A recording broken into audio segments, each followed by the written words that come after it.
Hello viewers, இன்றைக்கி என்ன பார்க்குறோன்னா, இது பாருங்கள், புழுங்கரிசி.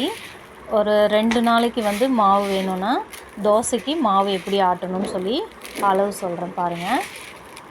இதில் 2 டம்ளர் புழுங்கரிசி போட்டுக்கோங்க. 2 டம்ளர் புழுங்கரிசி.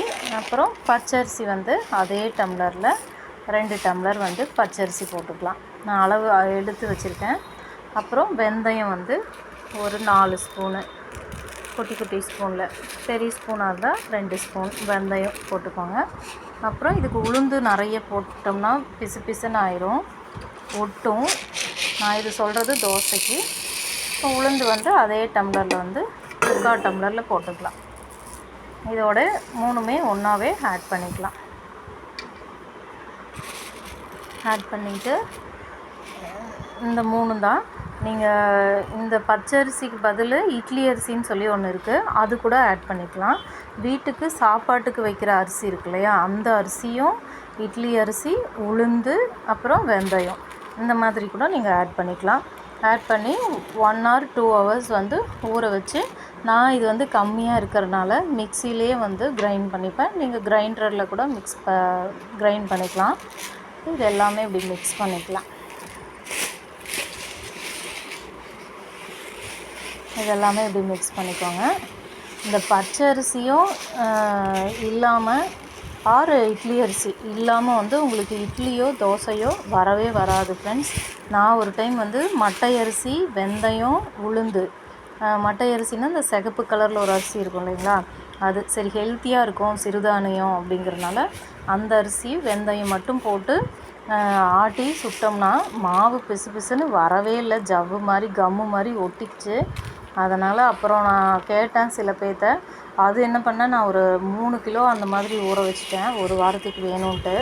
அவ்வளோ மாவு வேஸ்ட்டாக போச்சு. எனக்கு சுட தெரியாமல் தூக்கி கீழே ஊற்றிட்டேன். அப்புறம் ஃப்ரெண்ட்ஸ்கிட்ட கேட்டப்போ சொன்னாங்க, அவங்க நீங்கள் பச்சரிசி அதே அளவு இப்போ இது எப்படி போட்டோம், 2 டம்ளர் புழுங்கரிசி, 2 டம்ளர் இட்லி பச்சரிசி போட்டோம்ல, அதே மாதிரியே அதுக்கு பச்சரிசி மட்டும் தனியாக ஆட் பண்ணி கலந்துட்டிங்கன்னா தோசை நல்லா மொறுமொறுன்னு வந்திருக்கும். இந்த பச்சரிசி தான் நமக்கு நல்லா மொறுமொறுப்பாக அது கொடுக்கும், தோசையை நல்லா எலும்பி வர செய்யும். கடை மாவு பார்த்திங்கன்னா அவங்க என்ன பண்ணுறாங்கன்னா சோடா உப்பு போட்டுறாங்க, அதிகமாக பச்சரிசி மட்டுமே போட்டுருவாங்க, உளுந்து கம்மியாக இருக்கும். இப்போ நான் வாங்குகிற மாவெல்லாம் பார்த்திங்கன்னா 40 ரூபா ஒரு பேக்கெட் மாவு சொல்கிறாங்க. அது வாங்கினோம்னா வெறும் நுரை தான் இருக்குது, ஊற்றினோம்னா ரொம்ப அப்படியே நியூஸ் பேப்பர் மாதிரி வருது, வயிறு நிறைய மாட்டேங்குது, பசியும் தீர மாட்டேங்குது. அப்போதைக்கு ஏதோ பேப்பரு ரோஸ்ட்டு சாப்பிட்ட மாதிரி ஒரு ஃபீலு. ஆனால் வீட்டில் இந்த மாதிரி ஹெல்த்தியாக புழுங்கரிசிங்கிறது ரொம்ப இது அந்த பச்சை அரிசி தான் இது விளைஞ்சி வேக வச்சுருவாங்க, அதனால் இந்த சத்து ரொம்ப ஹெல்த்தியாக இருக்கும்.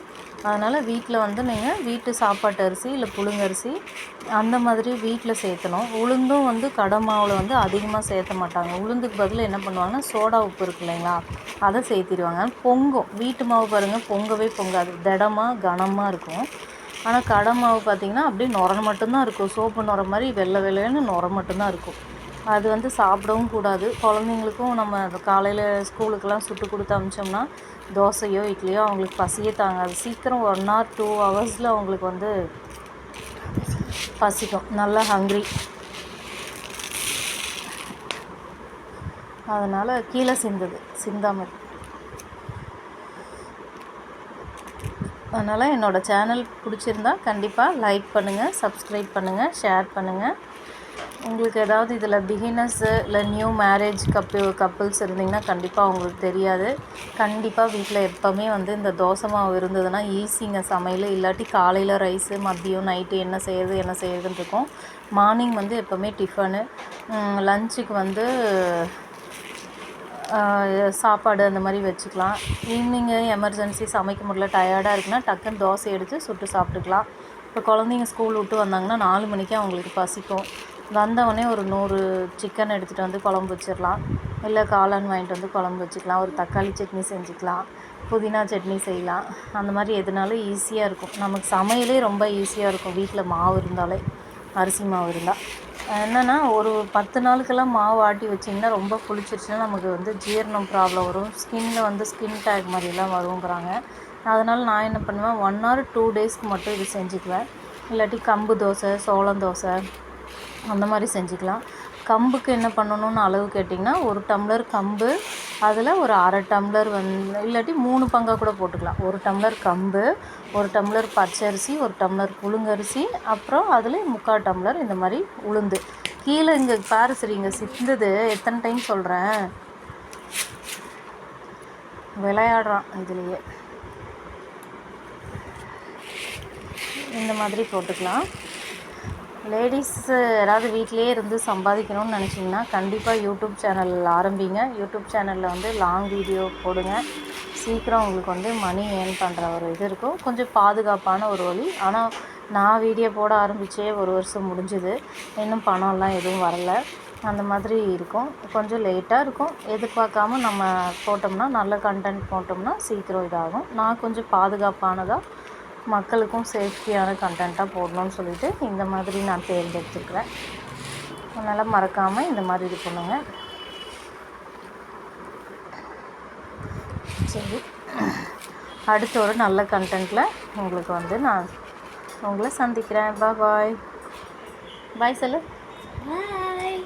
பாய். நீங்கள் போய் எழுதுங்க. ஓகே.